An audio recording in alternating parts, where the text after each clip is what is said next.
Dr. Mark Plotkin is an ethnobotanist and a plant explorer in the neotropics, where he's an expert on rainforest ecosystems. Plotkin is an advocate for tropical rainforest conservation and host of Plant of the Gods, hallucinogens, healing, culture and conservation podcast. This is a man who knows about how nature can truly influence performance.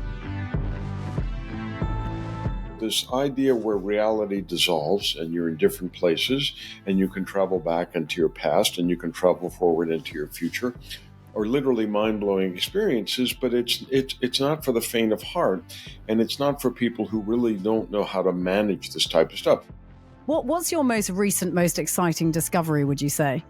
And this is why I'm so high on Mother Nature, pun intended, Mother Nature as a source of new medicine and other compounds, because there's so much out there and we're still learning new stuff.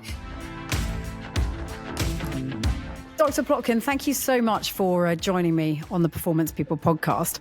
I think the best thing and the best way to start is probably to explain what ethnobotany is and Sure. your whole role within that world.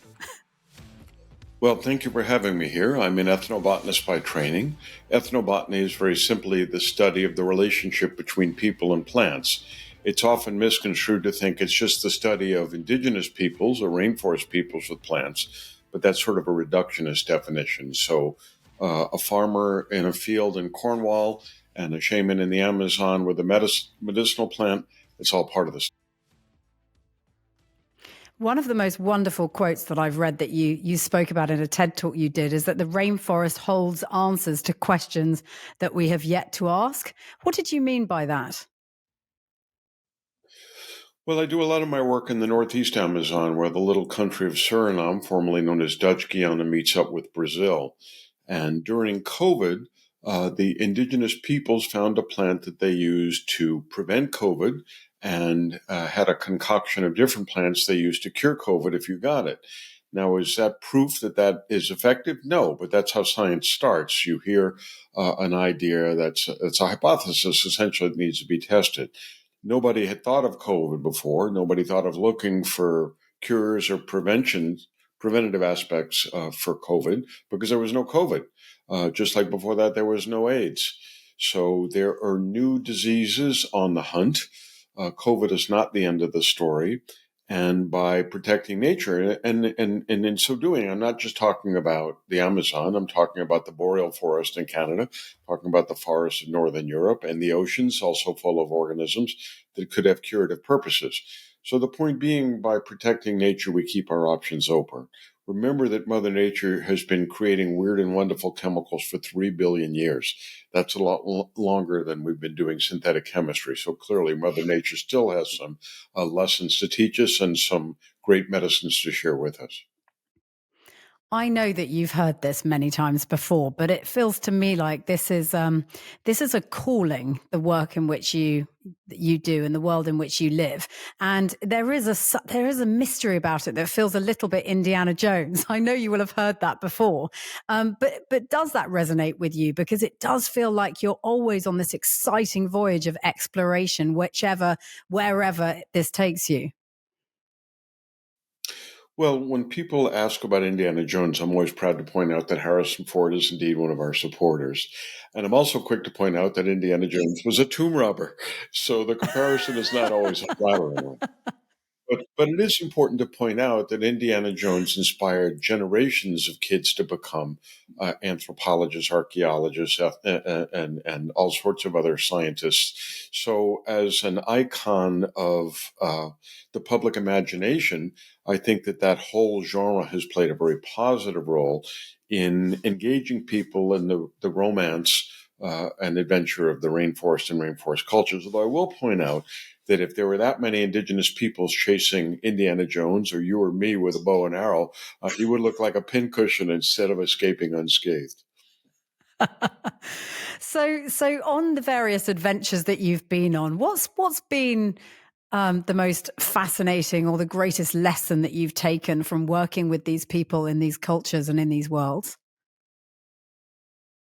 Well, I would say that our continual underestimation of the power of their knowledge and their healing. It's a mistake to think that indigenous peoples know everything and shamans can cure everything, but it's equally, if not more stupid, to say, well, they didn't go to medical school, so what can they know about healing? And I have seen them treat and cure things which did not respond well to Western medicine, which is proof positive that they know things that we don't, just like we know things that they don't. So, what we're advocating here is not to say we should all run off to the jungle whenever we have a sunburn or a fungal infection of the skin, but the idea that we should just erase the jungle and replace it with monoculture plantations of corn or wheat or rice or whatever is much more stupid. What have you seen with your own eyes? What have you seen these people be able to do with the knowledge that they have from living in these environments? In very simple and straightforward terms, is fungal infections of the skin. I mean, if you live on the equator in 100% humidity with constant rainfall and you can't cure fungal infections of the skin, you are a fungal infection of the skin. So many times I've had fungal infections of the skin treated and cured by these indigenous peoples. So again, I emphasize they can't cure everything, but they can cure a lot of things. They wouldn't be there if they couldn't. So this idea that the sooner they join the modern world, the sooner they wear clothes, the sooner they get technology, the better off they and we will be is wildly mistaken. And how did you end up doing the work that you are doing currently? How did you end up on this pathway? Well, it's a good question, Georgie. It wasn't a straightforward path. I dropped out of college because I was 19 years old and my interest did not lie in the academic area, but I took a job as a gopher at a museum at Harvard. I did love nature. And it seemed to me that sciences was less and less interested in nature and more interested in cells and molecules and stuff like that. A tiny biologist, in the words of Jean, the president of Tufts College, where I did my PhD. So in working at the museum, I found out that there was a night school, and I found out there was this wonderful old professor who'd gone down to the Amazon in 1941 and essentially went native for over a decade. His name was Richard Evans Schultes, and he's now widely regarded as the father of ethnobotany. And I just followed in his footsteps. And I might add that Schultes was not just a great ethnobotanist, but he was an inspiration to a lot of people. E.O. Wilson, probably the greatest biologist of the 20th century, said that Schultes was his hero. Allen Ginsberg, the beat poet, said that Schultes was his hero. And I defy anyone to find somebody who was a hero to both E.O. Wilson and Allen Ginsberg besides Richard Evans Schultes. So when you say you followed in his footsteps, where did that take you, first of all? Well, seeing a fellow that went to live with people who were regarded at the time, even when I was in college in the 70s, regarded as primitive people. Well, here was this Harvard professor, uh, very stolid and staid, saying, no, they know more than we do. They may not have last names. They may not be able to write. They may not even be wearing pants, but they know more than I do and more than I ever will. And that was really sort of an earth shaking idea. And of course, once I got down there, I saw that he was right, not that I doubted him in the first place. Now we live in an age where everybody's done ayahuasca and everybody's interested in hallucinogens. But when I was coming up, it was a pretty radical idea that the shamanic tools like psilocybin, ayahuasca, could help with certain mental challenges, mental health problems that Western medicine was not particularly good at treating or curing. So now we live in the psychedelic renaissance where everybody has certainly heard that these things have therapeutic potential. Many of us have tried these things with therapeutic potential. Many of us have benefited, but the flip side of it is that these things can be dangerous as well. I have a podcast called Plants of the Gods, Hallucinogens, Healing, Culture, and Conservation. And I always point out that these hallucinogens, entheogens so-called, are essentially psychedelic scalpels and that they can be used to heal and they can be used to hurt. So the idea that these are natural products, so if you just take more and more psilocybin, you're going to get better and better, is clearly not only foolish but dangerous. These types of things, which really affect your mental software, need to be taken under the guidance of a guide, ideally a shaman. Now, there aren't enough shamans to go around given the ever increasing demand.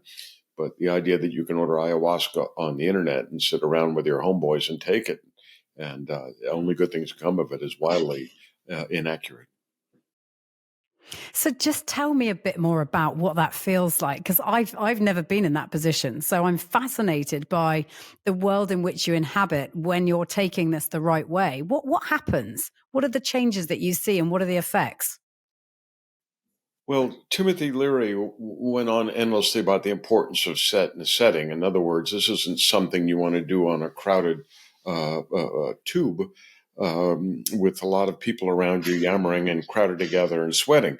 On the other hand, I do think that he missed the most important S, which is that of shaman. Like I said, you need somebody in charge. You need somebody who can help you if you get in trouble, which has happened to me on a couple of occasions. So this idea where reality dissolves and you're in different places and you can travel back into your past and you can travel forward into your future are literally mind-blowing experiences, but it's not for the faint of heart, and it's not for people who really don't know how to manage this type of stuff. Michael Pollan, in a couple of his great books, has written that the people who are most at risk in these types of experiences, the people who have emotional issues, which ironically and most dangerously are the people who have the most to lose and the people who often seek out this. I mean, I'm amazed by the number of people who find a shaman on the internet. I mean, I don't know if Yelp rates ayahuasca shamans. I suspect they quite probably do. But this is not an experience that you would want to engage in. And some people do it and they get cured or better or find this an important experience. And some people do it and it's pretty terrible. So that when you are essentially opening your mind to all sorts of experiences, good and bad, when you have the opportunity to confront your fears and your traumas, which is why many people seek out these experiences, particularly as a result of sexual trauma, it can turn bad pretty quickly. And that's why I always discourage people to think of these things as lightly. Look, drinking ayahuasca is not like having a beer or smoking a joint. You know, these are deeper worlds you're going into, and you don't want to go there by yourself. And so what happens when it goes wrong? I mean, how do you don't know, obviously, as like you've just said, which is really interesting, the very people that seek out this sort of thing are perhaps vulnerable to something because they're searching for something and searching perhaps for some answers, whatever that might be. So what do you do? How can you control things when they do go bad? I mean, like you've said, you have to be in the vicinity of somebody that knows what they're doing, but how do they get you out of that state? Well, they're the guide and the teacher and the mentor and the leader. And that role is not obviously restricted to the world of psychedelics. You always want to have somebody you can look to if you're in danger or you're going to a place where you haven't been or you're facing challenges you haven't seen. I mean, that's human nature. That's not restricted to the psychedelic renaissance by any means. So I think having somebody you can turn to. I mean, look, I'm 68 years old, and there's still people I regard as leaders and advice givers. Some of the elders I work with in the Amazon that I can ask questions about and learn from. But I just one of the reasons these psychedelics are so potentially powerful is because they really take you to places where you can't get on your own and why you need somebody who can pull you out or guide you or just help you if you get in trouble. I mean, you know, the term bad trip, there really are bad trips. And those of us who had extensive experience with these mind altering substances have had bad trips. Sometimes a bad trip is what you need, according to the shamans. But you don't want to be in a bad place by yourself and not know how to get out. So, where the shamans are concerned, you wrote as well, and you've spoken about the fact that how they perceive themselves, and that's quite telling as well, isn't it? It's not sort of as somebody that knows everything about everything, and there isn't an ego involved. How can you explain that the approach they have to the work that they do and who they are as people? Well, there's a tradition in the Northwest Amazon. My organization, the Amazon Conservation Team, on the web at amazonteam.org, does a lot of our work in Colombia. The Colombian Amazon is extremely important because it's the most isolated corner of the Amazon, very high in biological diversity, very high in culture diversity. And they're the shamans of the ayahuasca culture. will say to you, if somebody is yammering on about what a great shaman they are, they're not a shaman. Now, that's a bit simplistic, but if you ask one of them, are you a shaman? Are you a page? Are you a taita, which is the word they use? They will say, well, some say that I am. But if they say that they are, they're pounding their chest about what a great healer they are, don't believe them. Now, that's a bit simplistic, but it speaks to a greater truth. Is it somebody who's always, it's like somebody always telling you how rich they are. I mean, a certain American politician comes to mind. If somebody's telling you how rich they are constantly, there's a pretty good chance that they aren't that rich, as we see in the press these days. So I like when shamans tell me that's not something I can treat. Go to a doctor, or you need to see another shaman. It's when these people start telling you they know all, see all, can cure all, that you should be willing to be a bit cynical. And how much time have you been able to spend with these people, Dr. Plotkin? Well, my career is different than most ethnobotanists in that I've been working with some of the same indigenous peoples for over 4 decades. And that's created a unique relationship. I think that this whole idea that I grew up with on Johnny Weissmuller Tarzan films is you go to the village and you say, take me to your leader, and then you dance around the fire and you're blood brothers forever. I mean, that doesn't work. That doesn't work in the jungle. That doesn't work in a singles bar, right? So relationships take time and trust. And so a lot of my work is not asking about plants. It's hanging with the homeboys, to use some local speak. If they're doing hallucinogenic stuff, you got to squat there in the dirt and do the hallucinogenic stuff with them. I mean, that's my job. How long did it take for them to, or for you to gain their trust? I mean, because you mentioned the word trust, and I can see that would be very important in this relationship.